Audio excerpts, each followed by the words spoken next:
ஒரு காட்டுல பாத்தீங்கன்னா, ஒரு சேவல் ஒரு மரத்துக்கு அடியில காட்டு சேவல் மேய்ஞ்சிட்டு இருக்கு. அத பாக்குற நரிக்கு கொல்ல ஆசை வந்துருது. இத எப்படியாவது இன்னைக்கு அடிச்சு சாப்பிட்டுறணும் அப்படின்னு சொல்லிட்டு.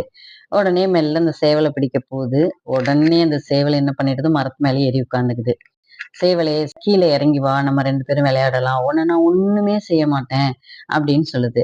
சேவல் இருந்துட்டு, "இல்ல, இல்ல இப்பதான் நான் விளையாண்டு முடிச்சுட்டு வந்தேன். எனக்கு டயர்டா இருக்கு. அதனால நான் வரல" அப்படின்னு சொல்லுது.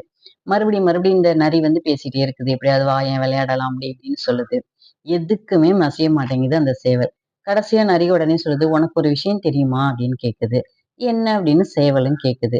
"இன்னைக்கு காலையில வந்து நம்ம கூட்டம் நடந்துச்சு. கூட்டத்துக்கு தலைவரே கடவுள் தான் வந்தாரு. வந்து இனிமேல் இந்த காட்டுக்குள்ள வந்து யாரும் யாரையும் கொல்லக்கூடாது அப்படின்னு சொல்றாரு." உடனே சேவல் இருந்துட்டு, "அது எப்படி?"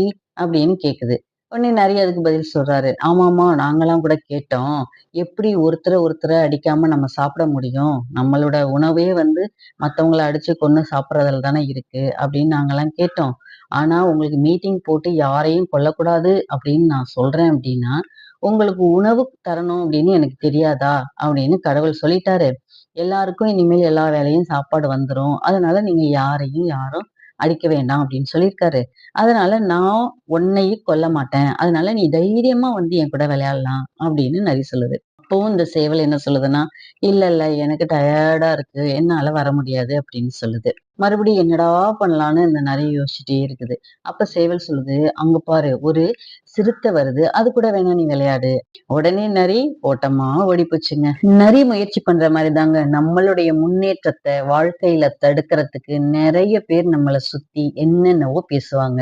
அந்த பேச்சுல மயங்கிடாம நம்ம தப்பிச்சோம் அப்படின்னு சொன்னா, நம்ம வாழ்க்கை நல்லா இருக்கும். பிறருடைய பேச்சுக்கு மயங்காம நம்மள நல்வழிப்படுத்தணும் அப்படின்னா நல்ல சிந்தனை வேணும். நல்ல சிந்தனைக்கு நல்ல புத்தகங்கள் கண்டிப்பா கை கொடுக்கும்.